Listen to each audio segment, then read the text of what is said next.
Reza. Reza.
Cakap ini.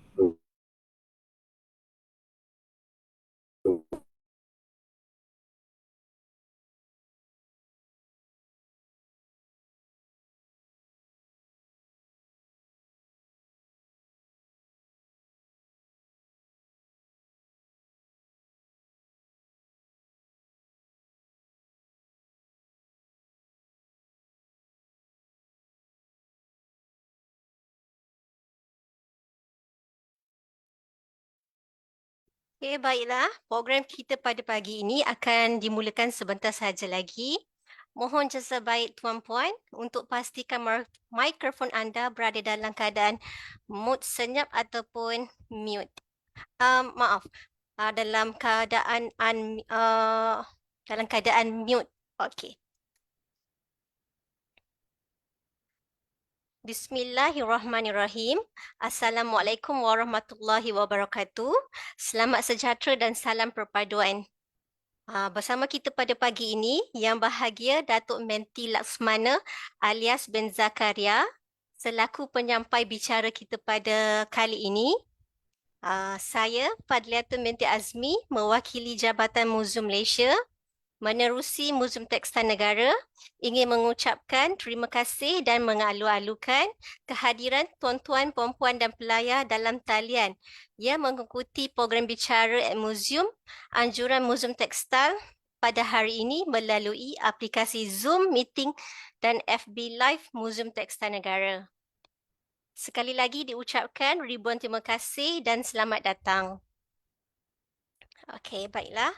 Alhamdulillah, syukur kita kehadrat Ilahi kerana dengan limpah dan izinnya dapat kita bersua kembali pada program bicara at Muzium, anjuran Muzium Tekstil pada hari ini yang merupakan program bicara kami yang keempat pada tahun ini. Dan pengisian pada hari ini diadakan bersempena penganjuran pameran rahsia kebaya yang sedang berlangsung di Muzium Tekstil Negara bermula pada 19 Oktober yang lalu. Okey. Untuk makluman tuan-tuan, puan-puan dan para pelayar sekalian, program bicara at Muzium ini merupakan inisiatif Jabatan Muzium Malaysia untuk menyebar luas ilmu pengetahuan kepada masyarakat dan mendokumentasikan warisan sejarah, kebudayaan dan alam semula jadi negara. Di samping menonjolkan peranan dan fungsi muzium sebagai institusi pendidikan tidak formal. Okey. Pada sisi bicara at Muzium pada kali ini, Muzium Tekstil Negara berasa amat teruja dan bertuah kerana dapat bekerjasama dengan seorang penyelidik dan perkaji yang sangat berpengetahuan luas mengenai dunia tekstil, terutamanya dalam bidang busana tradisional Negeri Sembilan. Okey, fokus kita hari ini tentang busana daripada Negeri Sembilan lah. Okey. Okey, sebelum saya memulakan sesi pagi ini, eloklah sekiranya saya kongsikan sedikit tentang latar belakang ataupun pengenalan tentang penyampai bicara kita hari ini. Okey, baiklah. Nama yang diberi adalah Alias bin Zakaria. Beliau merupakan penyandang pusaka adat Istana Besar Seri Menanti. Beliau juga pernah dianugerahkan beberapa anugerah, di antaranya Tokoh Seni Budaya Negeri Sembilan pada tahun 2019 dan anugerah Tokoh Busana Negeri Sembilan pada tahun 2015. Beliau merupakan mantan pensyarah mantan pensyarah Institut Pendidikan Guru Kampus Raja Melewar pada tahun 1990 sehingga tahun 2020. Okey. Dan beliau merupakan seorang penulis buku busana tradisional Negeri Sembilan terbitan UUM dan press pada tahun 2019. Okey. Baiklah. Puan-puan sekalian, tanpa membuang masa, saya serahkan program bicara ini kepada Yang Bahagia Datuk Menti Laksmana Alias bin Zakaria untuk memulakan perkongsian kita pada hari ini dengan topik Kebaya Setengah Tiang Negeri Sembilan.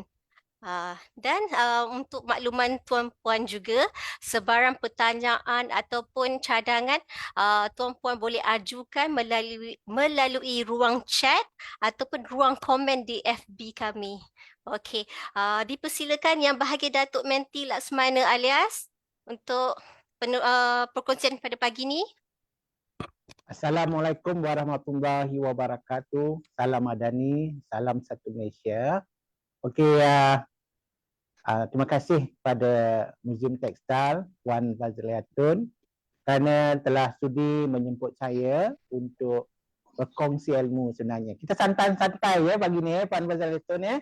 Kita santai-santai, kita berkongsi ilmu, berkongsi pengalaman, pengetahuan yang saya ada berkenaan dengan busana tradisional Negeri Sembilan. Terutamanya saya akan fokus kepada kebaya setengah tiang sebab sebenarnya dengan pameran The Secret of Kebaya yang dianjurkan oleh Muzium Tekstil di Kuala Lumpur, dan kita akan ceritakan rahsia, apa itu rahsia kebaya setengah tiang. Okey. Tahu dia tengok, pandai dia buat. Okay, slide yang pertama ya. Okey, mungkin orang Negeri Sembilan tahu agaknya. Kawan-kawan yang agak tahu agak Kebaya Setengah Tiang. Saya dah cakap Negeri Sembilan dah. Kebaya Setengah Tiang Negeri Sembilan. Kalau orang Negeri panggil Sotongah. Sotongah Tiang. Kalau muzium tekstil dulu dia buat sekorek tiang. Sebenarnya kalau Negeri Sembilan dia tak pakai korek. Korek tu dah lain masuknya kan. Betul tak? Korek tu masuknya lain. Kita panggil Sotongah Tiang. Maksudnya tiang tu dibagi dua lah. Jadi kalau tengok baju purple tu kan bagi dua Sotongah. Jadi setengah tiang ni merupakan satu baju kebaya yang telah diangkat oleh Kerajaan Negeri Sembilan sebagai satu identiti busana yang ada di Negeri Sembilan. Di samping busana-busana yang lain seperti baju Ibu Soko, baju Wapak, baju Datuk Bentara dan sebagainya. Okey, slide kedua ya. Okey, saya cerita sikitlah tentang busana di Negeri Sembilan. Okey, dalam masyarakat adat Pepatih di Negeri Sembilan ni, mereka ni sebenarnya amat teliti dalam pemakaian busana. Terutamanya apabila menghadiri sesuatu majlis adat atau kerapatan. Jadi dia tahu bila nak pakai solok timbo, bila nak pakai elang menyusung angin, bila nak pakai baju Ibu Soko, bila nak pakai telepuk. Jadi orang dalam adat Pepatih Negeri Sembilan ni dia faham. Dan setiap orang dalam kelompok masyarakat itu sendiri dari pelbagai peringkat, terutamanya dari peringkat atas, dulu Yang Maha Mulia Yang di-Pertuan Besar Negeri Sembilan, Yang Amat Mulia Undang, Datuk Pengulu Luar, Datuk Lembaga, Bapak dan Ibu Soko memahami peranan dan kedudukan pemakaian busana mengikut majlis yang dihadiri. Tetapi kadang-kadang apabila berlaku satu majlis di Istana Besar, ada jugalah orang yang tak tahu, mungkin tak ada pendedahan memakai deta, orang panggil Negeri Sembilan panggil deta ataupun ayat biasa desta, lembayan kasihnya mengarah ke kanan. Macam saya pakai ni mengarah ke kiri. Jadi ini kita panggil desta solok timbo. Jadi kita kena tahulah yang mana boleh dan yang mana tak boleh. Ada dululah ada yang kena togo kan, buat persembahan dipakai desta bendam tak sudah dalam persembahan. Memang tak dibenarkan naik atas kontas. Lebih-lebih lagi tuanku pula ada depan tu ya. Okey, next slide. Okey. Ini satu gambar yang cukup sentimental bagi saya. Dia dapat menerangkan secara umum pemakaian busana yang ada di Negeri Sembilan. Ada berbagai generasi daripada peringkat anak, mak, cucu, atuk dalam gambar ini. Cuba tengok yang pertama yang berdiri kat belakang tu. Kemungkinan ini bapa ataupun besar waris ke, dia memakai busana tradisional Negeri Sembilan, bapa ataupun Datuk Lembaga, yang memakai desta di atas kepala itu adalah desta solok timbo. Dan sebelahnya memakai songkok, baju Melayu cekak busang, Bintang 5, dan di sebelahnya dulu ada pakai baju Melayu Teluk Belanga. Baju Melayu Teluk Belanga dengan kain tenun di depan. Kalau tengok yang bapak tadi siap dengan keris, keris di dada, di pinggangnya, dan menunjukkan tanggungjawab yang amanah yang diberi. Cuba tengok di depan tu, cantik depan tu. Wan yang ada, anak yang ada. Ini menggayakan baju kebaya setengah tiang. Ini tahun 50-an. Tahun 50-an. Cuba tengok kat kaki itu. Hui, kalau dapat tu beribu harga kan. Elang kaki. Semua orang ada rasa. Elang kiki, kaki. Dan ada konsang 3 di baju yang dipakai. Dan atuk yang duduk di tengah tu, satu cara pemakaian cara lama. Orang lama lah. Pakai kot, kain batik dengan ketayak. Okey, next slide.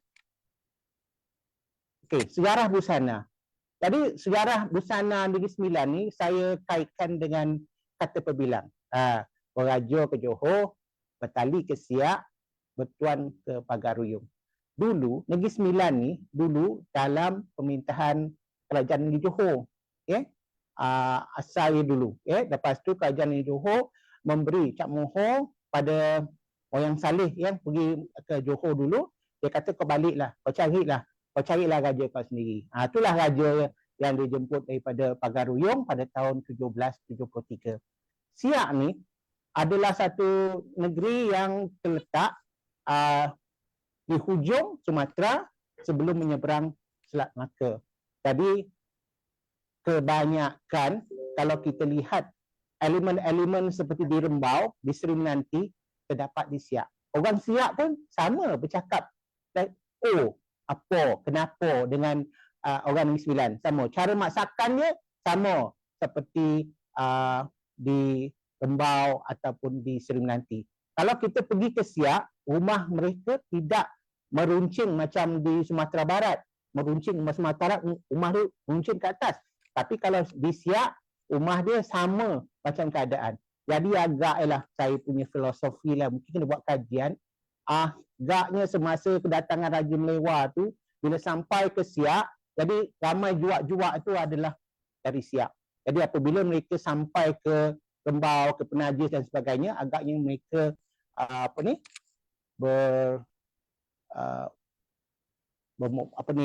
bersemenda, bersemenda dengan orang situ, maka dibuatnya rumah, cara pembinaan makanan dan pakaian, hinggalah ada yang hari ini. Okey. Jadi dari penghijraan orang Minangkabau, kedatangan Raja Melewar 1773 dan pengaruh Johor mempengaruhi cara pemakaian busana di Negeri Sembilan. Okay, next. Okey. Kalau kita lihat busana di Negeri Sembilan ni kita boleh bagikan kepada beberapa kategori. Busana harian, busana adat istiadat, busana pengantin dan busana seni persembahan.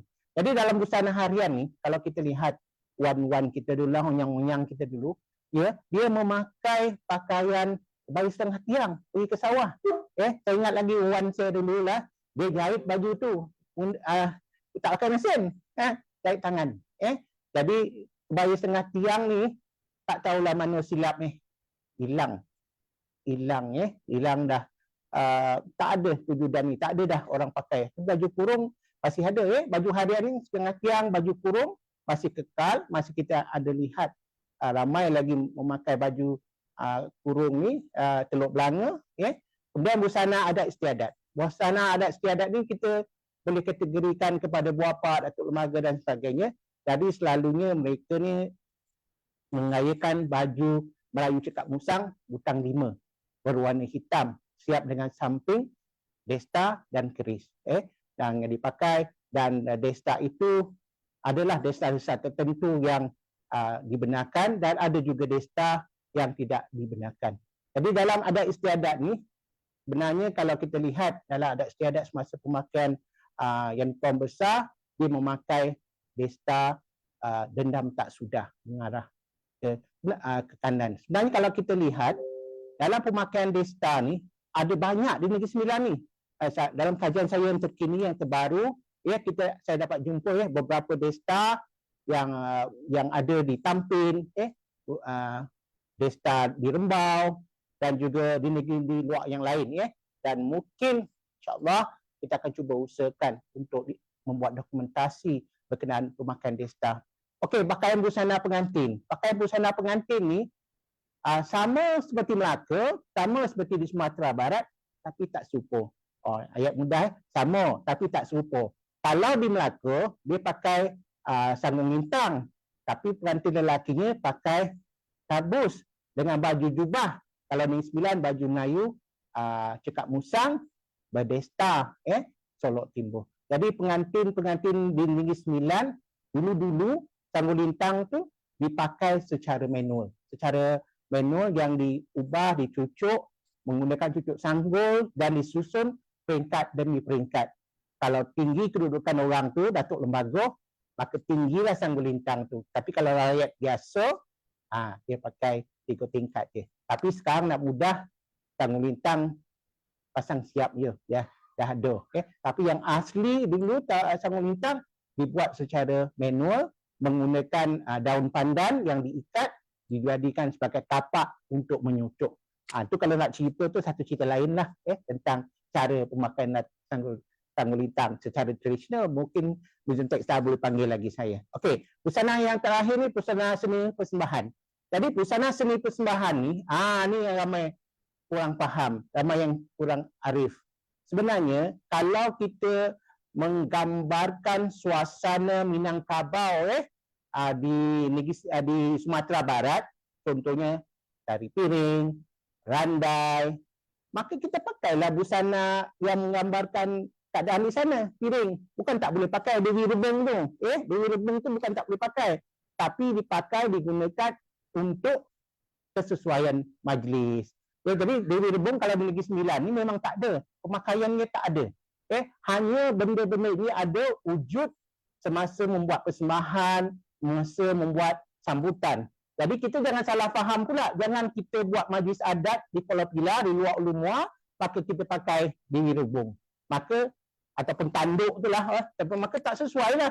Kita pakailah telepuk. Tapi kalau dia membuat tari piring, dia buat randai, suara debuk dan sebagainya, suara gelombang itu kan, boleh lah sebab dia menggambarkan suasana dan situasi pada keadaan itu. Habis mudah macam tarian India dengan tarian Cina dengan tarian Jepun lah. Kalau buat tarian Jepun, kenalah pakai baju kimono kan, takkan nak pakai baju Melayu. Macam itulah maksudnya. Okay, next. Okay, seterusnya, ini dah saya nak terangkan, nak tahu cara pemakaian kain kebaya setengah tiang ni. Ini dah kebaya setengah tiang menggunakan telepuk, kain batik, dan kain ikatan kain ni, kain batik adalah ikatan kain tindih kasih daripada kanan ke kiri. Jangan pakai kiri ke kanan, kanan ke kiri. Pemakaian kain batik ni juga ada cerita, ada falsafah. Kalau dulu orang tengok kain tu, kepala kain tu, muka kepala kain tu duduk kat depan, itu nama anak dara. Tak payahlah sekarang dia WhatsApp semua kan. Dulu-dulu tu lah cara dia tengok kain batik tu muka kat depan, anak dara. Dia tengok kepala kain tu duduk kat belakang, tu bini orang. Jangan kacau, jangan buat hal. Tengok je kaum wanita yang memakai kebaya tu, kain tu, maka kita tahulah itu ada kosong atau orang punya. Okey, kita tengok baju tu. Ini kain Kasarubia. Lengannya pendek. Lengannya sepelompak. Agak sebab apa sebab? Agak sepelompak. Penang kan nak buat kojo, nak nak berkojo dan sebagainya. Tapi ada caranya tak tunjukkan barang komeh lah kan. Mengambil jarum nak tunjuk barang komeh. Jadi cara memakai baju ni kanan ke kiri. Tindih kanan ke kiri. Baru-baru ni saya tengoklah budak-budak ni tak roti. Makai dia tu kletik elak lidah kain tu. Sebenarnya tengah tiang tak. Dia pinggang saja. Okey, inilah kebaya setengah tiang. Kita tengok lagi yang lain Okey, busana harian. Busana harian saya dah cerita tadi, baju kurung teluk belanga, baju kebaya labuh, baju kebaya setengah tiang, kain kapas dan sebagainya. Sebenarnya penggunaan kain ni menggambarkan suasana atau situasi di mana fabrik itu sesuai dipakai. Kalau dia nak pergi kebun, takkan dia nak pakai kain songket kan? Dia kenalah pakai kain kapas. Begitu jugalah kalau kain kebaya labuh ni macam ni ni kain kebaya labuh yang dipakai harian lah. Jadi kita panggil kebaya labuh ataupun kebaya panjang. Okey, next. Okey, busana adat istiadat yang digunakan untuk menghadiri majlis adat, Ibu Sokong, busana Datuk Bumbu Luak, Datuk Lembaga, Buapak, Besar Waris, busana Datuk Penyandang Pusaka Istana, Besar Seri Nanti, busana pengantin Negeri Sembilan. Dan sebenarnya Datuk-Datuk Penyandang Adat Istana Besar ni pun mereka ada busana yang tertentu yang dipakai semasa acara atau majlis yang tertentu. Untuk makluman kita ada penghulu mengadap pada 17-18 di Istana Besar Seri Nanti. Tadi kita boleh tengok cara pemakaian busana ini oleh datuk-datuk penyandang adat di istana. Okey. Inilah yang saya nak terangkan. Semua busana yang ada di Negeri Sembilan. Yang tepi sekali tu baju hijau tu, ini adalah busana ibu soko, wak ulumwa. Di mana kain samping ni terletak di pinggang dan dia ada pakai tetapan lah. Jadi sebenarnya ini melambangkan tubuh ibu soko lah dan kain telepuk. Telepuk ni jangan salah faham ni, ada kata telepuk tu dia memang ada bahasa standardnya. Telepuk tu kain tenun, bukan kain tenun, kain yang digerus menggunakan perada emas. Tapi di Negeri Sembilan, telepuk adalah kain yang dilepuk, disusun, dibentuk, dilempar di atas kepala. Lepuk, itu dapat telepuk. Dan di sebelahnya yang tu kain brocade tu, itulah kebaya setengah tiang menggunakan kain brocade, dan cuba tengok kainnya menggunakan gaya tindih kasih. Dan di sebelahnya adalah pasangan pengantin Negeri Sembilan, bersanggul lintang, dada. Baju kurung Negeri Sembilan dia kembang payung, dia tak lurus macam Johor, dia lurus. Kalau Negeri Sembilan dia kembang payung dan menggunakan kain tindih kasih. Kita tak pakai kain berombak beralun ni. Untuk Negeri Sembilan ni kita pakai kain tindih kasih. Tindih kasih itu dimula daripada kanan ke kiri. Ada falsafahnya. Setiap satu kerja yang kita buat mesti dimulakan dengan kanan, lambangkan Islamnah, Islamik. Dan lelakinya memakai desta solok timba, baju Melayu cekap musang. Ikatan yang dipakai itu adalah ikatan janda berias. Samping itu adalah ikatan janda berias. Yang di sebelah baju hitam tu Datuk Lembaga atau Buapak, dan yang ujung sekali itu ialah baju belang yang digayakan oleh orang Ompek di Istana Besar Seri Menanti semasa majlis bersiram yang di Puan Besar Negeri Sembilan. Okey, di sini kita terangkan tentang busana ibu soko. Ini ada busana ibu soko yang di sebelah biru tu adalah ibu soko di luar Johor, luar Johor, dan di sebelah sana pemakaian cara ibu soko luar Ulumwa, dengan kain telepuk di kepala, ikatan kain samping. Kain samping dipakai tu ada makna, ada simbol, ada maksud. Itu amanah dan tanggungjawab yang diberikan. Ibu soko ni menggambarkan seorang wanita yang berpengaruh, yang memimpin dalam sesuatu luak. Sesuatu luak, kalau luak tanah datar ke, luak Semlenggang ke, ada ibu sokonya. Dan ibu soko ni lah yang akan membantu bapa-bapa, anak buah dalamnya. Kalau ada masalah-masalah, kita kena berbincanglah, nanti ibu soko ni akan berunding pula dengan bapa dalam pembicaraan adat ni. Okey, next. Okey, ini unik. Ni busana ibu soko gaya jelebu. Jelebu dia pakai kain samping tu paras dada. Macam cara pemakaian di Brunei. Cara pemakaian di Brunei. Sama juga menggunakan kain batik di atas kepala, dan samping itu menggambarkan tanggungjawab dan amanah yang telah diberikan kepada ibu soko tersebut. Okey. Ciri-ciri baju ibu soko. Potongan leher teluk belanga, jahitan tulang belut, kain ikatan tindih kasih, potongan kurung kembang payung, berpesak dan berkekek. Baju kurung dia mesti ada kekek, dia ada kekek, ada pesak, dia ada pesak di sebelah tepi, kain samping di pinggang, kain simpar di luar Ulumwa, kain di paras pinggang, manakala jelebu ada orang jelebu sini. Ikatan samping paras dada, bertelepuk tengkuluk. Itu menggunakan kain batik lepas. Tadi saya cerah secara kasar lah apa dia busana yang terdapat di Negeri Sembilan secara kasar, sebab kita ada lebih kurang dalam 2 jam. Jadi saya cerita dululah supaya kita faham maksud dan konsep cara busana yang ada di Negeri Sembilan. Sekarang kita pergi kepada tajuk kita pada pagi ini, itu busana kebaya tengah tiang. Okey, next. Okey, ini busana yang saya dapat baru ni di masa kebaya pameran The Secret of Kebaya. Sama seperti ini yang saya bagi contoh pada Museum Tekstil. Ini adalah daripada tenun serat nenas. Daripada daun nenas dibuatkan benang, maka dari benang ini maka tenun. Baju ni agak lama lebih dalam 65 tahun baju ni dengan apa ni agak lusuh dah kain ni dan menggayakan dengan cucuk sanggul ataupun dengan selendang. Kebaya setengah tiang ni dia boleh digunakan dengan berbagai material ikut keadaan dan suasana. Dulu orang tak mampu nak pakai songket. Songket mahal. Songket selalunya dipakai oleh kerabat-kerabat di raja di sana dan masyarakat pada masa itu pakai kain kapas, kain kasa rubiah, serat tenun, serat nenas dan hari ini songket boleh kita dapat kita boleh pakai dan ramai dah mula memakai baju-baju ini menggunakan tenunan tersebut.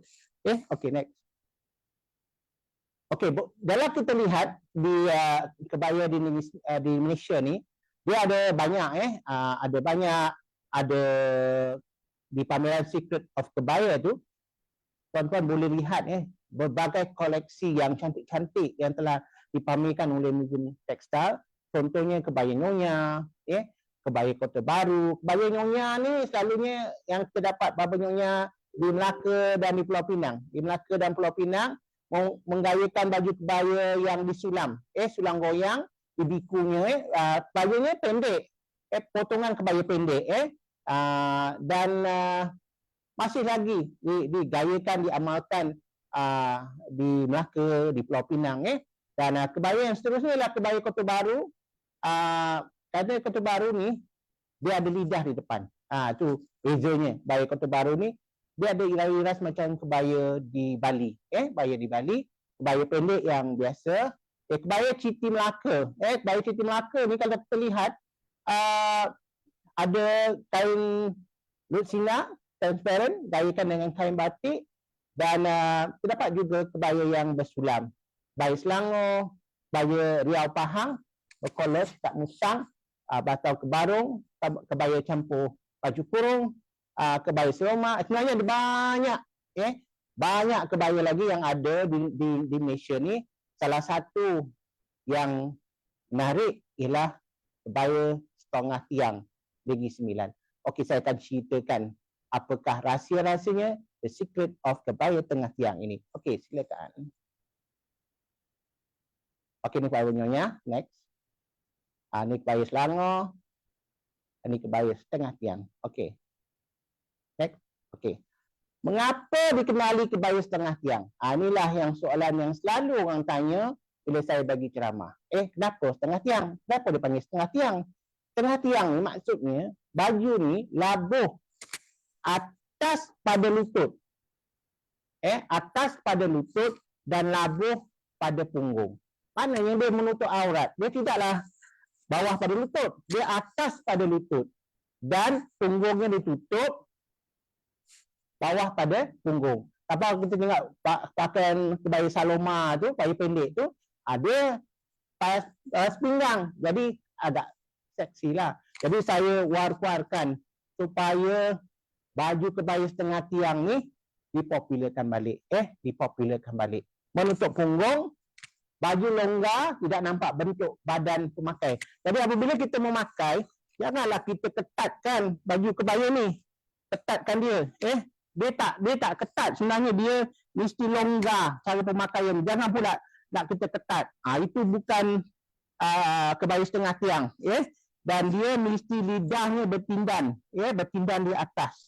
Okey? Dan kedudukan baju setengah tiang ni, dia labu lah. Labu. Dan kain digayakan dengan kain tindih kasih. Okey, next. Okey, kata pebilang kebaya dikenali setengah tiang. Pendek, menyapu-nyapu duduk. Maknanya bila kita duduk, dia nyapu-nyapu. Dia acak-acak lah kat punggung kita tu. Pendek, atas pada lutut. Dan bawah pada punggung. Belah di depan sampai ke bawah, patut dipakai dalam rumah. Maknanya dia boleh dipakai buat basahan harian atau boleh juga dipakai masa berjalan. Untuk berjalan, bertandang atau ke majlis-majlis resmi atau ke ladang dan ke bendang. Jadi amat sesuai baju kebaya setengah tiang ni. Untuk pengetahuan semua, baju setengah tiang ni telah diangkat oleh Kerajaan Negeri Sembilan sebagai satu daripada identiti busana Negeri Sembilan. Okay? Satu daripada identiti busana Negeri Sembilan. Syukur Alhamdulillah, unit korporat inovasi dan kualiti telah berusaha untuk membuat MIPO ataupun pattern lah busana ini untuk disimpan sebagai satu yang boleh kita gunakan untuk semula. Kita patternkan, kita buat pola bersama dengan saya terlibat bersama dengan Gap Mara dengan pensyarah-pensyarah di sana. Kita buat pola, kita patternkan pola itu, dan kita kita dah buat pun bengkel untuk menjahit kebaya setengah tiang, sebab kita nak popularkan balik baju ni. Sekarang ramai tailor yang tak tahu. Jadi dalam bengkel itu kita ada 30 orang yang telah pun mempelajari cara membuat pola dan menjahit baju kebaya setengah tiang ni. Alhamdulillah, hasil daripada bengkel itu pada 27 hari bulan 11 bertempat di Alsen, kita akan buat pertandingan kebaya setengah tiang. Jadi kita akan milih busana yang terbaik, jahitan dan sebagainya. Alhamdulillah, kita akan patternkan, kita akan tunjukkan pola sebenar bagaimana pemakaian dan juga pembuatan kebaya itu. Okay, next. Okay, jadi sejarahnya kebaya ni berasal daripada kataan Arab habaya yang masuk pakaian labuh yang berbelah di bahagian depan.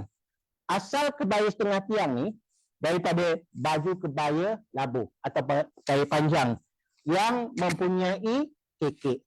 Tapi kebaya setengah tiang dia tak ada kekek, dia tak ada kekek di bawah, dia potong selari lurus.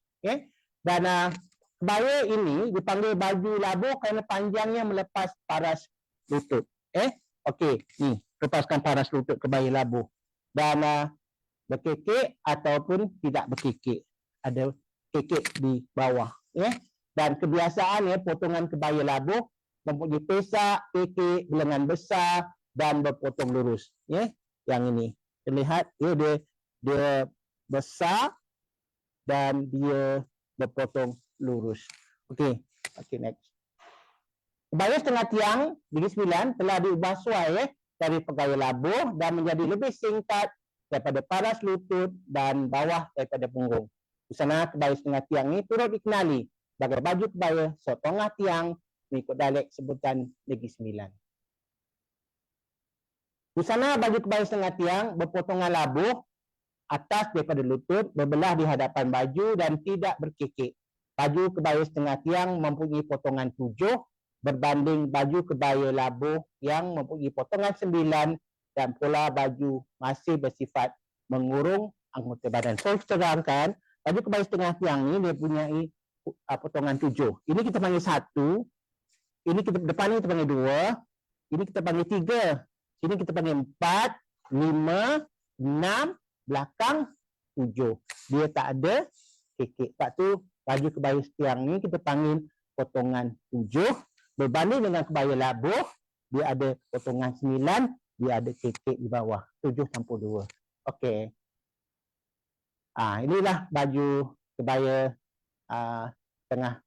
kebaya labuh. Ini koleksi Puan Zubaidah Syawal yang saya bersama dia satu masa bengkel di Port Dickson. Okey, ini cantik. Okay, sejarah kebaya setengah tiang. Mengikut syaratan sejarah dari Galeri Tunku Jaafar mengatakan kebaya setengah tiang ni telah wujud sejak tahun 1920-an lagi. Jadi maknanya masa pemerintahan Tunku Muhammad lagi bukti pemakaian oleh Tunku Ampuan seperti pemakaian oleh Yang Mulia Tunku Puan Cik, Tunku Ampuan Usia, Tunku Ampuan Durah dan Tunku Ampuan Najihah. Dapat kita lihat pemakaian kebaya setengah tiang. Sayang pada hari ini kebaya setengah tiang ni dah tak ada orang pakai.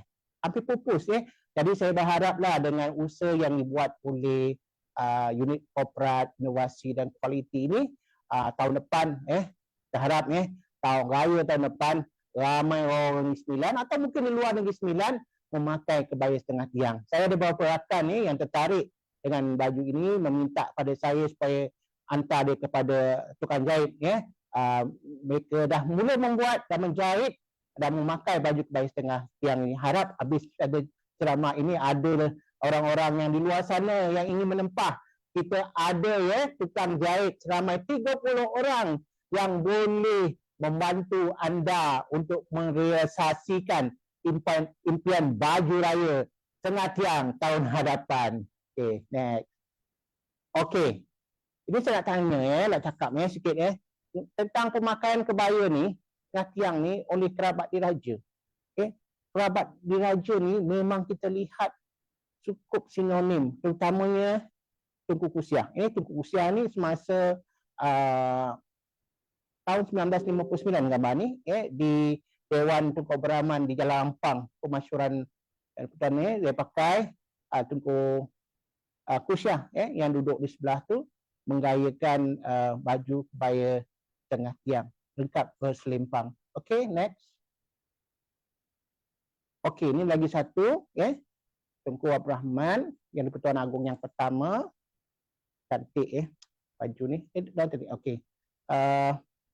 Baju ni dengan tumpuan puan Tunku Kusiah memakai kebaya setengah tiang kain songket lengkap dengan aksesorinya. Apa kata tahun ni, hari raya tahun hadapan kita beli songket, kita buat kebaya setengah tiang dan ramai-ramai kita menggayakannya di Aidilfitri 2024.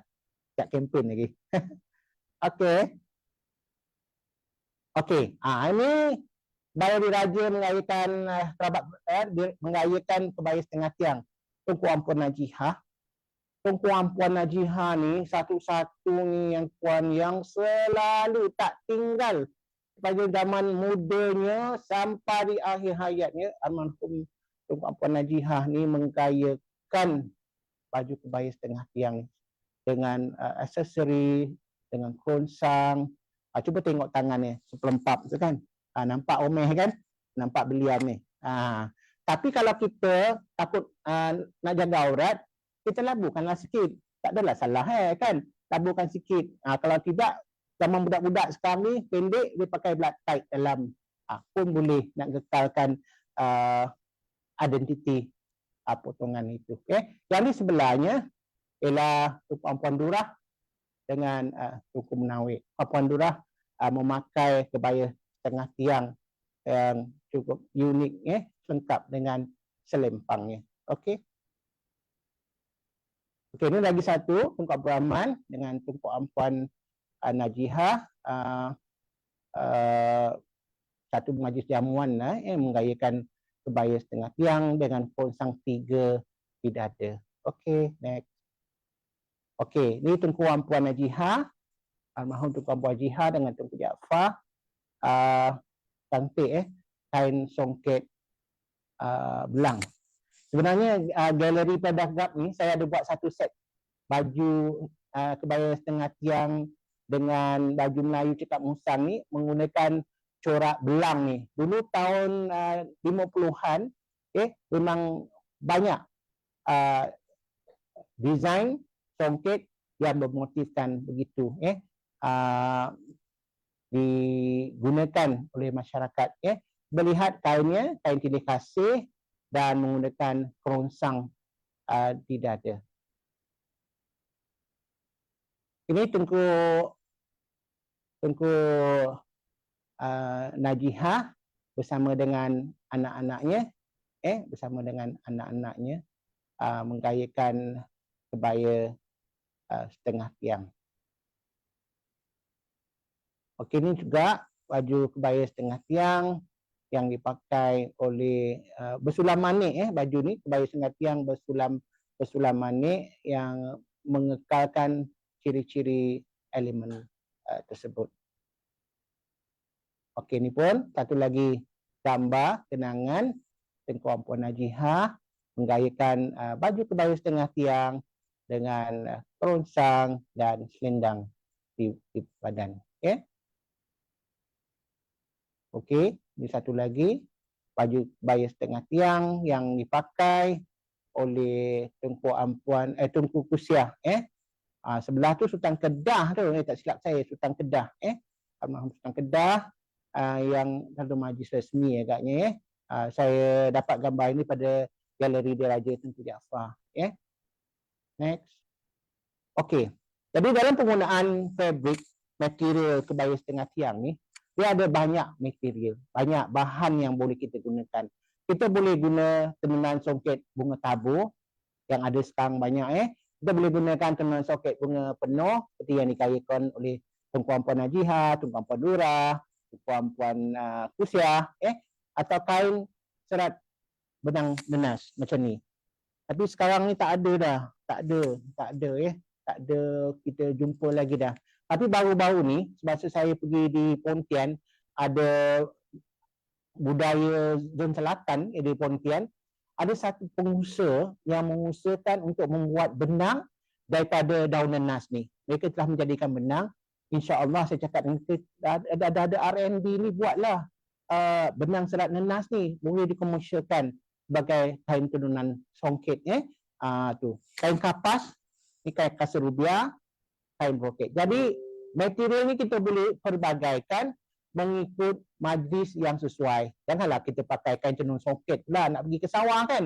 Jadi ke sawah kenalah pakai kain cotton sesuai dengan keadaan dan situasi untuk aktiviti tersebut. Okey. Ini saya nak terangkan fabric tadi. Yang sebelah tu pengantin. Kain songket, benang songket penuh, pengantin Negeri Sembilan menggayakan kebaya setengah tiang. Jarang kita jumpa, kita selalu nampak kebaya setengah tiang majlis-majlis tertentu pun jarang dapat lagi. Dan kebanyakan ada kebaya labuh lah ataupun kebaya panjang. Ini boleh kita popularkan balik oleh pengantin-pengantin di Negeri Sembilan atau di luar Negeri Sembilan. Sebelah adalah model yang menggayakan baju kebaya setengah tiang ini masa rancangan rakaman Nona di Istana Seri Menanti. Okey, next. Ini untuk penggunaan fabrik yang kapas yang digunakan untuk mengerjakan sawah atau pergi ke bendang. Okey, ciri-ciri kebaya setengah tiang. Kita kena faham dan tahu apakah yang dimaksudkan dengan ciri-ciri kebaya setengah tiang tu. Pertama, kain dia potong 7. Kain dia potong 7. Labuh baju adalah bawah daripada punggung dan atas dari lutut dengan ukuran lebih kurang 32 inci dan tidak meruncing. Ini dah kita patternkan tu masa sama dengan Gap Mara. Lebih kurang saiz M tu, lebih kurang daripada bahu ni sampai ke bawah tu, ke bawah ni lebih kurang dalam 30 inci. Dan kita perhatikan kebaya setengah tiang ni dia lurus. Jangan pula buat kebaya setengah tiang dia runcing, dia tak runcing. Dia lurus, dia mesti lurus depan dan belakang sama. Potongan lengan berkerut. Di sini dia tak ada pesak, dia berkerut daripada sini naik ke atas. Dan lebar tangannya adalah sama dan tidak meruncing. Dia tak meruncing macam ni. Macam ni dia meruncing ujung dia kecil. Tapi asal pola, ciri-ciri pola setengah tiang ni dia sama besar.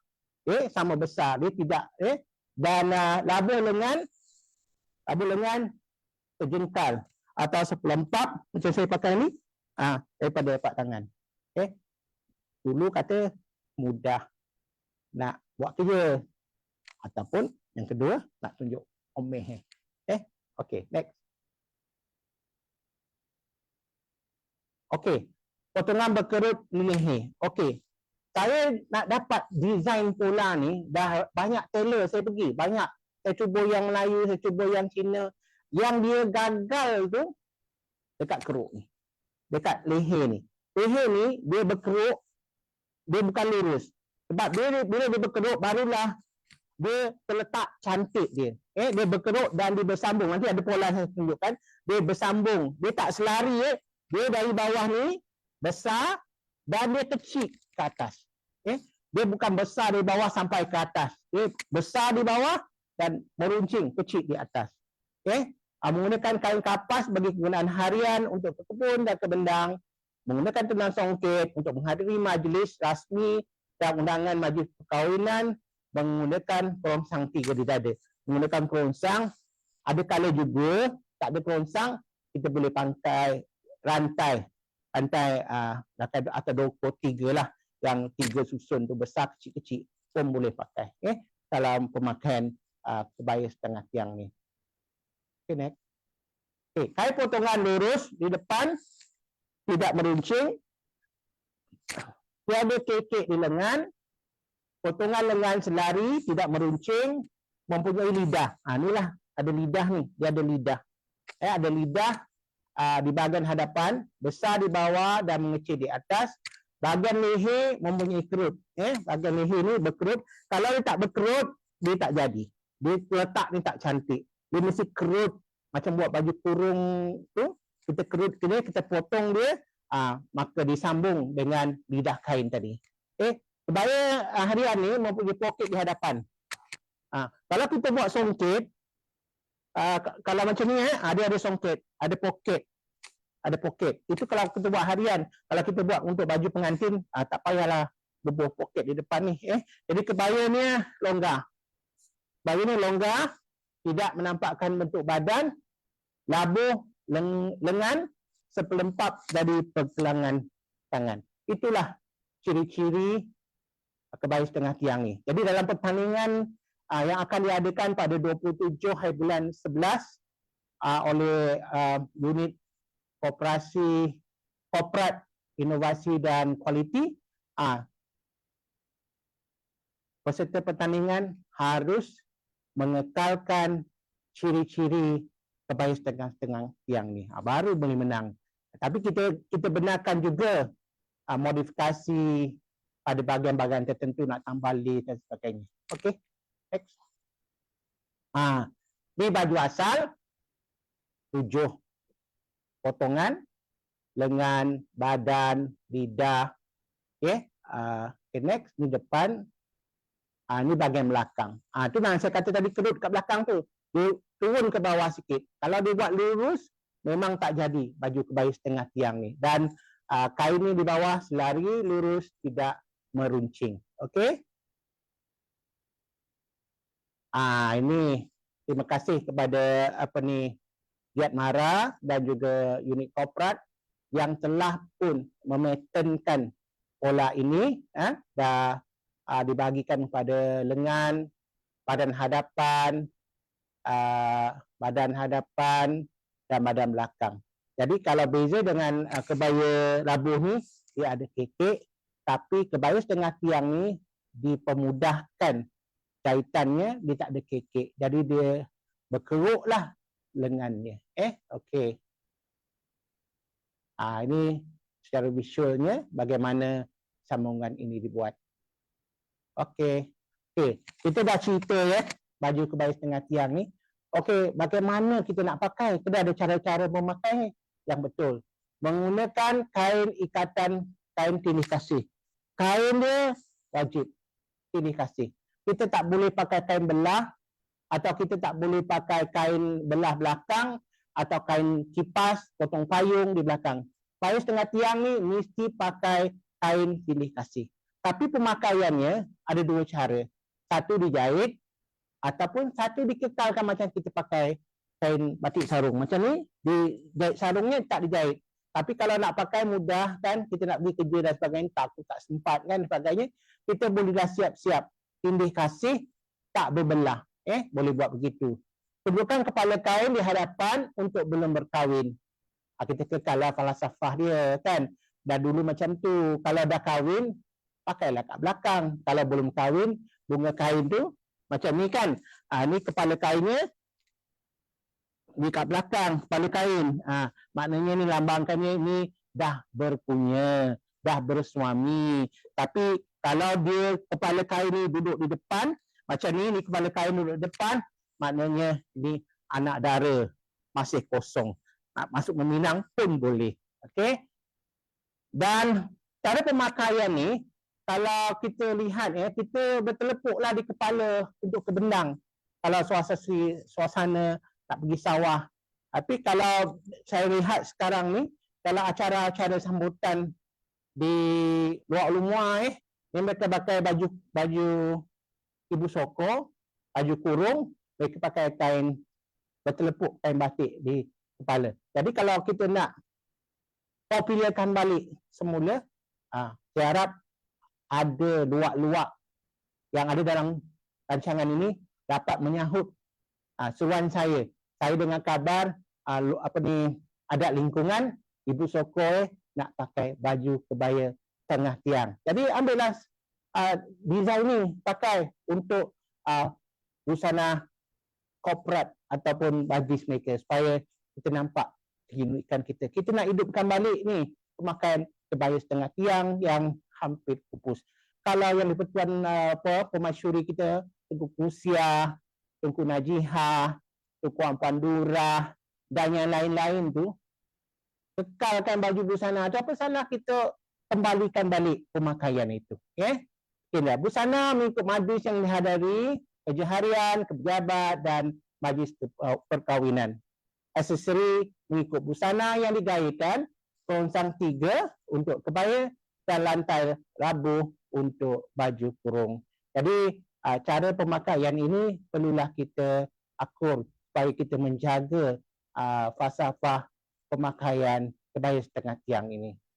Okay, next. Sekian, terima kasih. Saya akhiri perbincangan kita pagi ini. Kolek menuju ke Pulau Angsa. Baju dipakai di bubuh perada. Seni indah busana bangsa tamadun Melayu megah di pesada. Mungkin saya serahkan kepada Museum Tekstil. Mungkin ada soalan-soalan pada pendengar kita ataupun penonton-penonton kita yang ingin bertanya tentang kebaya ini. Saya nampak tadi Cikgu Mazri ada, saya nampak Wazir Jahan Karim ada. Mungkin boleh tanya saya cara ataupun pemakaian tentang kebaya setengah tiang ni. Saya serahkan pada Fazliatun, Museum Tekstil untuk acara seterusnya. Silakan. Terima kasih Yang Bahagia Datuk Menty Laksmana Alias di atas perkongsian ilmu ataupun rahsia yang menarik tentang kebaya setengah tiang Negeri Sembilan sebentar tadi. So kita sedikit dapat mengetahui tentang sejarah, tentang penggunaan fabrik, ciri-ciri pemakaian dan juga tata cara pemakaian kebaya setengah tiang ini juga. Dan melalui perkongsian daripada Yang Bahagia Datuk Menty Laksmana juga, kita dapat lihat bahawa pemakaian kebaya setengah tiang ni bukan hanya dipakai oleh masyarakat orang kata biasa, tapi juga digayakan juga oleh ataupun dikenakan juga oleh kerabat diraja Negeri Sembilan itu sendiri. Okey, program bicara kita hari ini diteruskan lagi dengan sisi soal jawab. Jadi sekiranya tuan-tuan dan puan-puan serta para pelayan sekalian mempunyai sebarang pertanyaan ataupun orang kata pandangan cadangan, boleh dikemukakan kepada Yang Bahagia Datuk Menty Laksmana Alias yang ada bersama kita pada pagi ini melalui ruang chat di Zoom meeting atau di ruang komen di FB live kami. Okey, silakan.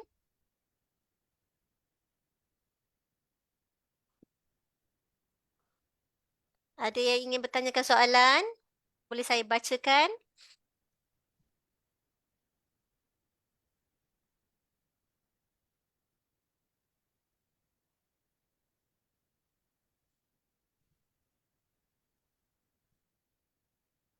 Mungkin ada Okey. soalan-soalan daripada ada soalan Puan Zaitun. Ya, daripada saya, soalan daripada di ruang FB Live.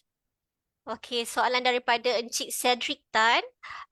Beliau ingin bertanyakan kepada Datuk Menty Laksmana Alias, apa simbolisme lipatan kain kanan ke kiri? Bagaimana kalau pemakai itu kidal? Itu soalan Okey. pertamanya. Satu Dan soalan keduanya, kalau dicocok ke rongsang 3, ianya dicocok dari tepi ataupun atas lipatan lapik? Soalan daripada Encik Cedric lah. Okey, baik Cik Fedik, terima kasih atas soalan tu. Sebenarnya yang pertama, soalan pertama tu, dalam masyarakat orang Melayu, kita mengamalkan konsep kanan dulu. Jadi apabila kita pakai kain tu, macam ni lah saya pakai ni, kita pakai kain batik ke apa ke, kita mesti lapikkan, kita tarik dia dulu ke tepi dan lapikkan daripada sini kanan kita lapik ke kiri. Jadi dalam setiap perlakuan, apa-apa saja yang kita buat, kita mesti mula dengan kanan. Kita panggil itu ikatan tindih kasih. Dalam soalan yang kedua, pemakaian kerongsang ni, itulah itu hari saya ada design, saya sakit mata juga tengok, saya dah cakap dah. Pakai kebaya setengah tiang ni, kain ni mesti ditindih dari kanan, mesti kita kanan juga tadi. Dari kanan ke kiri. Kita tindihkan dia daripada kanan ke kiri, maka kita cocok dia di atas kain itu. Tapi penari yang pakai Wakil Negeri Sembilan tu minta maaf lah, dia buatlah ada pelipat lah kat situ. Jadi saya tengok gambar tu, tu tak betul. Cara pemakaian yang betul, kerongsang ini ditindan, diikat, disisir di atas kain dan disusunkan begitu. Soalan yang baik supaya kesalahan itu tidak dibuat oleh orang lain. Okey, terima kasih. Bertanya yang menanyakan cara pemakaian kerongsang tadi. Okey, Ada soalan lagi seterusnya daripada Puan Zubaidah Swan. Beliau bertanyakan, adalah kebaya setengah tiang yang dibuat tahun-tahun 30-an juga tidak ada pesak, tidak potong 9? Okey. Yang bagi Datuk Menti, boleh faham ke? Faham saya, faham maksud Puan Zubaidah tu. Sebab daripada kajian saya buat kajian ni sejak sama tahun 1901 dan saya dah pergi tengok ini baju daripada Seri Menanti juga dia bagi kat saya. Kebanyakan baju tengah tiang yang 50-an ni bawa ke bawah memang tak ada pesak. Dia hanya berkeluk. Macam saya tengok wan saya. Dia potong, gulai tak ada. Maaf, boleh mute kan? Okey, ada gangguan sikit, tak apa. Memang daripada dulu, tahun 50-an saya tengok yang nenek-nenek saya dah pergi ke lapangan ni, ke Lembau dan sebagainya, memang tak ada pesak. Tak ada kekek, tak ada kekek. Kita tengah carilah kalau dapat jumpa yang sebelum tu. Kak Zubaidah, mungkin kalau dapat jumpa satu bukti bahawa kebaya setengah tiang ni dulu masih ada kekek di bawah. Tapi setakat yang saya jumpa, yang koleksi saya yang saya jumpa awal 50-an, Tunku Puan Najihah sendiri pakai, Tunku Kusiah, memang tak ada kekek. Mungkin saya tak nafikan, mungkin awal lagi pada tu mungkin ada kekek di kebaya itu. Jadi kita ambil keputusan untuk Negeri Sembilan ni kita kekalkan pemakaian kebaya setengah tiang tanpa kekek di bahagian tiap tangan tu. Okey, harap dapat menjawab pada Kak Zubaidah. Kak Zubaidah ni kawan saya ni, dulu rajin, dia tak apa sihat. Lalu buat kajian, datang ke Negeri Sembilan, untuk sama-sama mengangkat busana di Negeri Sembilan. Okey, ada soalan lain? Okey, yang bagi Datuk Menti, Laksmana. Okey, soalan daripada Ron Chan. daripada Encik Abdul Hadi yang bertanyakan, apakah usaha-usaha yang dijalankan untuk mengembalikan zaman kegemilangan secara meluas pemakaian kebaya setengah tiang seperti adakan satu hari berpakaian hari berkebaya setengah tiang. So dia Okey. mungkin dia tanya ada atau tidak lah. Okey. Saya ingatkan ini kita boleh gandingkanlah, bukan usaha Negeri Sembilan je. Kan muzium tekstil ni mungkin boleh usahakan satu hari semua orang berkebaya. Berkebaya bawah Kementerian Kesenian dan Kebudayaan berkebaya, tak kira lah ke setengah tiang ke, kebaya labuh ke, untuk kita promosikan. Untuk promosikan supaya kebaya ini mula diminati. Saya cukup bangga dengan lembaga muzium tekstil ni telah berusaha untuk jalankan pameran The Secret of Kebaya, dan kita dapat lihat secara umum kebaya setengah tiang. Untuk Negeri Sembilan, Kerajaan Negeri Sembilan, apabila kebaya setengah tiang ni, Cik Alim telah diangkat sebagai identiti Negeri Sembilan, satu daripada busananya, pihak korporat telah mengusahakan, pertama nak patenkan baju ni, nak patenkan baju kebaya setengah tiang ni macam ni, pola dia macam ni, dan bentuknya macam ni, pemakaian macam ni, asal usul ni macam mana. Kita dah usaha. Dan orang akan tanya, saya sendiri mengalami, mana tukang jahit dia? Mana tailor dia? Diorang nak pakai, tapi tailor tak ada. Tak boleh. Jadi, kita nak jawab soalan tu, unit korporat ni berusaha buat bengkel. Ajar cikgu-cikgu atau ajar tukang-tukang jahit yang ada kat Negeri Sembilan ni, itu hari pada beberapa bulan, saya tak ingat lah, bulan lepas, berkumpul mereka kat Gate Mara. Mereka potong pola pagi tu, diajar cara buat pola, dijahit. Maka tahu cara standard. Kita nak sama, kita tak nak lah esok gambar beg lain, pilah beg lain, senanti beg lain. Jadi usaha oleh unit korporat dan inovasi tu bagus sebab kita standardkan supaya sama cara permulaan. Dan Alhamdulillah lepas bengkel tu ada peminatnya, telefon saya. Telefon saya, siapa boleh jahit ni tuan, Datuk, siapa boleh ni, maka saya bagilah. Mungkin lembaga muzium nanti akan buatkan satu list tukang-tukang jahit dekat nombor telefon dan sebagainya, supaya peminat-peminat kita yang peminat busana ini boleh berusaha untuk mempopularkan balik baju ni. Dan Alhamdulillah atas usaha unit korporat ni juga, kita akan ada pertandingan kebaya setengah tiang.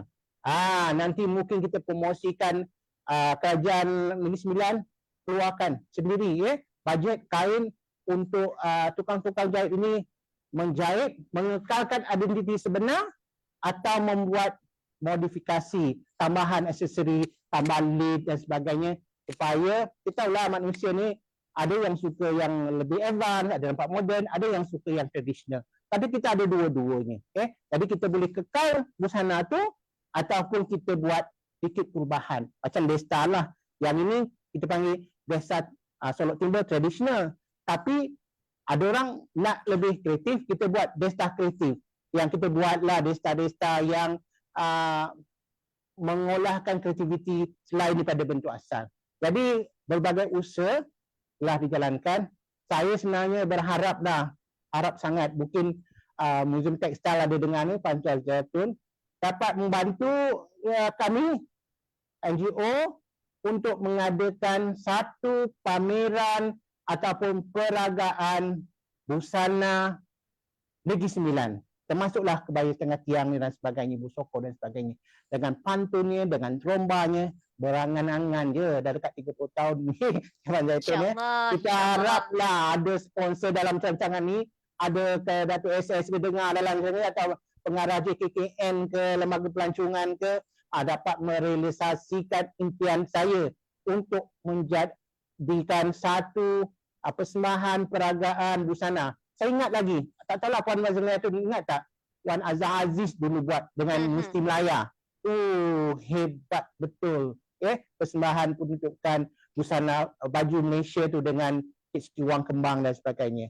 Mungkin kalau tak nak Negeri Sembilan, kita boleh combine busana peragaan ini secara Malaysia dengan negeri-negeri lain, Selangor, Pahang, Pulau Pinang, Baba Nyonya Melaka dan sebagainya. Satu peragaan jemput Pemasyuri Agung ke, yang di-Pertuan Besar ke, orang-orang yang VIP ni yang minat dalam busana ni, dapat kita realisasikan pemakaian busana ini ke tahap persada dunia. Itu angan-angan saja. InsyaAllah, Harap menjadilah. Datuk. Okey, soalan seterusnya daripada Mizwan dari Majlis Pembandaran Jempol. Soalannya, bagaimanakah untuk menghadapi apabila berlakunya tuntutan atau klaim dari pihak luar terhadap salah satu busana tradisional warisan Melayu kita? Macam berat juga soalan tu, Datuk. Yelah. Ha. Itulah sebabnya. Tak tahulah mana silapnya kelemahan kita kan. Kita ni lambat ingin membukukan, memetenkan sesuatu benda itu menjadi hak milik. Yang selalu bersaing dengan kita dengan Indonesia, dengan Singapura dan negara-negara lain. Contoh, kita ambil contohlah kan. Teh tarik. Teh tarik dah diangkat oleh kerajaan Singapura dia punya. Jadi atas usaha inisiatif itulah pihak SUK, unit koperasi ni usahakan juga buat supaya baju kebaya setengah tiang ni tak ada orang negeri lain ambil. Jadi kita kena patternkan. Kita paling mudah kita patternkan pola dia bukan atas skrip ke dia punya tu ikut. Nak pattern ni saya tahu, saya dah tanya unit inovasi, dia bukan mudah, melibatkan kos juga kan.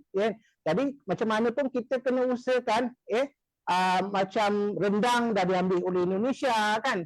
Jadi kita lama-lama semua orang ambil, apa yang tinggal untuk kita. Dan sebagai budayawan, ahli budaya, orang seni budaya, saya rasa kita kena usahakan sesuatu.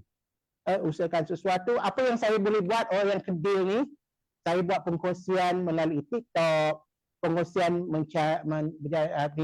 cara bual secara santai-santai dengan JKKN, dengan lembaga muzium untuk memberikan kesedaran pengkongsian ilmu kepada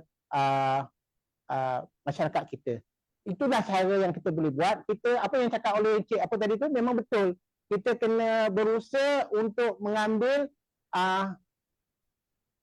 adat-adat tradisional ataupun perkara-perkara ini sebagai hak milik kita, hak milik mutlak kita, bukan oleh negara atau bangsa lain. Itu saja jawapan saya. Okey. Okey, yang bagi Datuk, lagi satu soalan, soalan seterusnya. Kebaya setengah tiang, pemakaian selendang itu boleh pakai di kepala atau bahu atau boleh di bahagian mana-mana. Dan selendangnya pula dari material apa ya? Okey. Jadi baik soalan tu. Saya nak terang sebab saya ni sebenarnya selalu tengok kat TikTok cara pemakaian tertapang selendang oleh penari-penari kebudayaan. Kalau tak betul, saya selalu tegur. Okey. Sebenarnya apabila kita ingin memakai tetapan atau selendang, okey, katalah ni tetapan kita buat tetapan, kita mesti pakai tetapan ni, letakkan dia di sini. Pakainya di sebelah bahu kanan kita. Tengok di tangan kanan, letak selentang, letak tetapan, tangan letak sebelah kiri. Ada yang pakai baju kurung, buat tetapan Tarian Zapin dan sebagainya, letakkan sebelah kiri. Sebelah kiri ni sebenarnya kita tengok gambar, hanya untuk kerabat diraja. Kita pakai kerabat diraja, kita letak sebelah kiri kalau selempang, yang itu. Okey, untuk baju kebaya setengah tiang ni, kalau dulu-dulu, diorang pakai tudung selendang panjang yang bersulam. Kalau kita pakai songket, kita boleh gunakan material yang sama untuk dijadikan selendang kita. Itu. Kau boleh ambil tak selendang ada dalam beg tadi. Biru tu dia. Tak saya tunjukkan.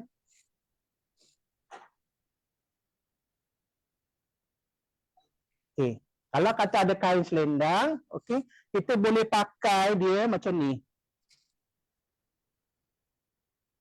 Ya, kita letakkan dia ni di bawah. Dan ini kita letak masih lagi sebelah kanan kita, ya. Ataupun letakkan kat bawah. Nanti dia masukkan macam tu. Ya. Okey. Okay. Kalau kita kalau di istana besar Seri Menanti, kalau kita dah pakai tudung, lalunya dia orang tak gunakan selendang lagi. Dia dah pakai tudung dah labur kan, jadi dia tak pakai. Tapi kalau bangsa lain, Cina, India, yang tak pakai tudung, seeloknya dipakaikan selendang, letakkan di sebelah kanan bahu. Begitulah cara pemakaian yang betul. Mungkin negeri lain, tapi saya cerita ni saya fokus kepada Negeri Sembilan lah cara pemakaian. Kalau nak pergi ke istana, selendang tu kena betul letaknya dan bukan di sebelah kiri, mesti sebelah kanan. Okey. Terima kasih yang bertanya. Okey Datuk, ini ada peminat kebaya setengah tiang ni. Dia bertanyakan, boleh tak share, nanti boleh sharekan mereka-mereka yang boleh menjahit kebaya setengah tiang ni untuk saya buat koleksi nanti. Datuk dah ada peminat dah.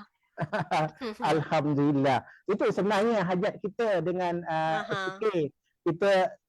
Kita dah train tukang jahit. Sebab pengalaman saya, nak cari tukang jahit yang betul-betul boleh menjahit ni susah. Tapi sekarang kita dah buatkan bengkel, kita dah buatkan pola, cara yang betul, pemakaian yang betul, cara potong yang betul. Nanti saya cubalah. Saya ingat mungkin dengan saya ni NGO je, pegiat budaya. Mungkin satu agensi lah. Saya ingat mungkin saya minta lembaga museum ataupun JKKN untuk menyediakan senarai itu. Dia macam kraft tangan lah kan. Kraft tangan Malaysia, dia ada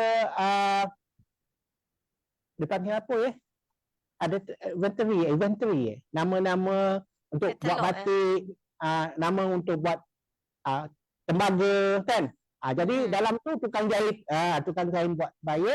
Sebab saya tahu nak buat baju kebaya setengah tiang ni, kalau tak tahu pola dia, tukar, dia tak jadi, pakai tak cantik. Dia mesti pakai dia terletak, cantik tahu. Semalam saya bersama dengan dia orang pergi cari kain congkit untuk pertandingan tu. InsyaAllah nanti saya kongsikan bersama dengan peminat-peminat dalam ni sebanyak 15 pasang songket yang akan dijahit oleh peserta bengkel ini dan akan diberikan hadiah untuk peserta yang terbaik. InsyaAllah 27 hari bulan. Tapi dia majlis agak tertutup lah. Saya kata nak jemput juga Fazliatul, nak jemput orang lain kan hadir untuk majlis tu. Dia kata susah sikit lah cikgu, bajetnya tak ada. Kan nak jemput Fazliatul Museum Tekstil kan, Museum Nia pula. Tanya kenapa dia tak dijemput kan. Jadi agak sulit sikit lah. Saya memang berajak nak panggil Museum Tekstil untuk hadir hari akhir final peragaan baju kebaya setengah tiang oleh 15 peserta yang bertanding untuk menyebutkan gelaran itu. Okey, terima kasih. Ada lagi tak soalan? Soalan terakhir Datuk. Okey, soalan terakhir ini bertanyakan bagaimana kebaya setengah tiang boleh bagaimana kebaya setengah tiang telah mempengaruhi industri fashion tempatan dan global serta bagaimana ia terus memainkan peranan penting dalam mengekalkan warisan budaya Malaysia, budaya Melayu. Okey, satu soalan yang baik sebenarnya. Sebab kita untuk menembusi global pemasaran dunia kita boleh fikirkan. Saya sebenarnya ada pergilah ke contoh ke Jack Mara tu, peserta bengkel tersebut. Saya kata pada mereka, ini basic pola. Ini basic pola kebaya setengah tiang. mungkin boleh fikirkan cara inovasi, modifikasi supaya baju ini boleh dipakai dengan lebih selesa untuk pasaran dunia. Contoh saya bagi satu contoh. Katakanlah baju ni dibuka. Dalam ada t-shirt, ni ada mana pendek, okey, disesuaikan, dipakai pergi pejabat. Macam baju layang saya ni, dipakaikan, digayakan dengan seluar. Tidaklah menghilangkan keunikan ataupun ada titik kebaya setengah tiang tu. Mungkin boleh dipakai dengan seluar, dengan gaya cardigan. Dipakai sarung, kain material diubah. Ataupun tepi ni kita tukar. Ini kebelah setengah tiang ni kalau kita lihat, dia macam baju kimono juga. Kan? Kimono, Macam baju kimono. Bagi elemen, dia boleh yang lidah ni, kan? Mungkin boleh ditambah plain, kan? Di plain instead of the same material. Polanya sama, ada titik potongnya sama, tapi pengubahsaian, modifikasi ke arah lebih menarik supaya generasi muda ni minat untuk menggayakan. Kan? Anak saya pun dah buat satu baju macam ni, tapi dia pakai pergi office. Tengok bapak dia asyik-asyik cerita pasal setengah tiang ni, anak perempuan saya di Cyberjaya. Dia beli satu kain, macam kain kasar-kasar tekstur tu kan. Dia pakai sesuai pergi office, dia buatkan pola pattern, dalam dia ada baju pendek dalam, dia pakaikan seluar, luarnya baju kebaya setengah tiang. Macam ni. Dia seolah-olah macam jaket atau kimono di luar lah. Ya. Okey. Okey Datuk, kalau kita lihat di sini, tiada lagi soalan lagi di ruang chat Zoom meeting dan juga FB Live. Okey. Mungkin sebelum kita berakhir, mungkin ada kata-kata ataupun pesanan ke ataupun apa-apa daripada Datuk. Okey. Saya ada tulis buku tentang busana kebaya setengah tiang ni bersama sahabat saya, Datin Mastura, UUM Press. Kalau ada sesiapa berminat untuk beli, dalam buku ni ada banyak cerita tentang cara pemakaian samping, sangung lintang, desta, cara memakai telepuk, dan tentang cerita tentang desta itu sendiri dan sejarah busana dan sebagainya lengkap di sini.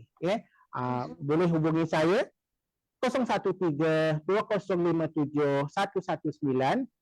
Saya ulang semula, 013-2057-119. Okey, tentang tempahan busana, boleh kontak juga saya. Mungkin saya boleh add kat TikTok saya ataupun dekat Facebook saya, Datuk Menteri Laksmana. Boleh saya kongsikan senarai-senarai penjahit yang boleh. Dia ada banyak, ada yang bawah, ada Port Eastern ada, Kuala Pilah ada. Mungkin ambil yang terdekat yang mudah diakses. Okey, itu saja yang boleh saya sampaikan. Saya ingin ambil kesempatan untuk memohon maaf lah jika ada silap kata-kata yang yang tak betul, yang menyinggung perasaan sesiapa. Saya mohon maaf banyak-banyak. Okey, saya ingin nak bagi tahu background dekat belakang ni ialah gambar galeri. Siapa yang tak tahu, saya nak promosi lah IPGKRM ni. Ya, Datuk. Pusat Rujukan Peradaban dan Penyelidik Ketamadunan Adat Pepatih Sedunia, Pradakap, bawah Dr. Karim. Jadi sebelum saya pencin sebenarnya, saya dapat usahakan galeri ni dan dia dah siap. Kalau nak datang melawat, silakan. Tuan pengarahnya Encik Zaidi kata alu-alukan. Jadi tuan boleh datang. Saya tak tahu pegawai hubungi siapa. Di Seremban yang bagi Di Datuk. Seremban, IPG, Institut Pendidikan Guru Kampus Raja Melewah. Dalam tu set tu yang saya buat, susun baju dan sebagainya, kain simpai itu semua dia ada cerita, kajian tentang adat pepatih, suku-suku, pemerintahan, undang, ada. Jadi saya tak pencin, tapi boleh berunding lah dengan pegawai Dr. Karim ataupun Cik Afendi, pegawai perpustakaan untuk datang melihat galeri ini. Dia buka pada waktu kerja sahaja ya. Pukul berapa library buka Pukul 9. Pukul 8. Pukul 8 sampai 4:30 petang. Jadi dipersilakan pelawat-pelawat dari luar untuk melihat atau berminat untuk mengkaji tentang adat berpatih, sila datang ke Institut Pendidikan Guru Kampus Raja Menewar. Ini Pradakap. Okey, itu sahaja Puan Fazila. Okey, baiklah. Itulah sebelum berakhir ataupun rumusan daripada program bicara kita hari ini, sama juga tagline saya dengan bicara-bicara sebelum ni. Apa tu kata, kalau tak kenal maka tak cinta. So kalau kita tak dengar perkongsian ilmu seperti ni, kita pun tak tahu sebenarnya kebaya ni dia ada keunikan mengikut negeri-negerinya. Bukannya sama berbelah. Tapi dia apa kata, setiap negeri tu mempunyai keunikannya tersendirilah. Okey, baiklah. So Okey, sebelum tagline saya pun sama lebih kurang Tahu dia tengok, pandai dia buat. Kita tahu, kita tengok, kita tahu. Bila kita buat, maka kita pandailah dalam menghasilkan benda tu. Tahu dia tengok, pandai dia buat. Betul. Okey, sebelum berakhir, suka saya kongsikan sedikit tentang pameran sementara kami di Museum Tekstil Negara, iaitu pameran Rahsia Kebaya yang sedang berlangsung sehingga 31 Disember tahun ini. Jangan lepaskan peluang untuk melawat pameran kami ini bagi melihat sendiri peragaan koleksi baju kebaya yang sebahagian besarnya milik Jabatan Muzium Malaysia dan rakan-rakan kerjasama pameran yang lainlah. Okey. Dalam pameran ini turut diperagakan koleksi peribadi kebaya Selangor milik Duli Yang Maha Mulia Tengku Permaisuri Selangor, kebaya Perlis koleksi peribadi Duli Yang Maha Mulia Tengku Raja Puan Muda Perlis, kebaya labuh milik Duli Yang Maha Mulia Almarhumah Tuanku Ampuan Najihah, yang mulia, yang maha mulia Tengku Anis dan Cik Majalara. Okey, pameran ini juga bakal disemarakkan lagi dengan penganjuran beberapa program dan aktiviti sepanjang pameran ini berlangsung. So salah satunya program kita pada hari ini, program Bicara at Museum. Dan untuk pengetahuan tuan-tuan dan puan-puan, program Bicara at Museum ni akan diadakan secara tiga siri bersempena penganjuran pameran Rahsia Kebaya ini. Dan hari ini merupakan penganjuran program bicara yang pertama, dan kita akan teruskan program bicara sempena pameran Rahsia Kebaya ini pada minggu hadapan dengan tajuk atau fokusnya kebaya Baba Nyonya. Okey, jadi semoga kita berjumpa pada minggu hadapan pada hari Selasa sama hari 14 November pada minggu hadapan. Selain itu juga, selain program bicara at museum yang kita adakan secara dalam talian, program sisipan seperti ronggeng kebaya, perpaduan, DIY keychain kebaya, DIY kerosan kebaya dan mereka corak busana kebaya juga turut kami adakan untuk menyemarakkan lagi penganjuran pameran Rahsia Kebaya ini. Okey, baiklah. Sebagai penutupnya, alhamdulillah, program bicara at museum pada hari ini telah sampai ke penghujung. Sepanjang program ini, banyak ilmu, pandangan dan panduan telah kita perolehi daripada penyampai kita hari ini. Semoga perkongsian ilmu dan pengalaman ini dapat dimanfaatkan sebaik-baiknya oleh para peserta dan kami sendiri. Okey, saya mewakili Jawatan Kuasa Keurussetia Program Bicara at Museum, Museum Tekstil Negara merakamkan ucapan berbanyak terima kasih kepada penyampai yang bahagia Datuk Menti Laksmana alias bin Zakaria. kerana sudi berkongsi ilmu dan pengalaman yang boleh menyuntik kesedaran dan kepentingan mengangkat, memelihara dan melestarikan kepelbagaian dan keindahan seni tekstil Melayu yang sememangnya wajar diperjuangkan. Okey, tidak lupa juga saya ingin mengucapkan terima kasih kepada semua peserta dapat meluangkan masa bersama dalam program bicara muzium pada hari ini. Semoga kita sama-sama memperoleh ilmu yang diberkati. Saya dan urus setia yang lain ingin memohon maaf sekiranya terdapat sebarang kesilapan sepanjang kami mengendalikan program bicara ini. Sehingga kita berjumpa lagi di dalam program lain Anjuran Muzium Tekstil Negara, Jabatan Muzium Malaysia pada masa akan datang. Okey, tuan-tuan dan puan-puan, untuk mendapatkan info terkini mengenai Muzium Tekstil Negara, tuan-tuan dan puan-puan boleh ikuti kami di laman media sosial rasmi kami di FB dan juga akaun TikTok Muzium Tekstil Negara. Okey, sekian saja daripada saya. Wabillahi taufik wa hidayah. Assalamualaikum warahmatullahi wabarakatuh. Terima kasih semua. Terima kasih Datuk Menti Laksmana, Alias. Terima kasih untuk hari ini. Sebelum saya terlupa, terima kasih juga kepada Institut Pendidikan Raja Malewah. Kerana Pegawai-pegawai teknisian ni banyak membantu saya. ya, Dekat awal tadi kita betul-betul. tak dapat suara kan. Alhamdulillah. Betul-betul. Saya menghargai atas kerjasama mereka untuk menyediakan ruang untuk kita adakan program secara atas talian hari ini. Itu saja daripada saya. Terima kasih. Assalamualaikum. Aha. Bye. Okey. Alhamdulillah.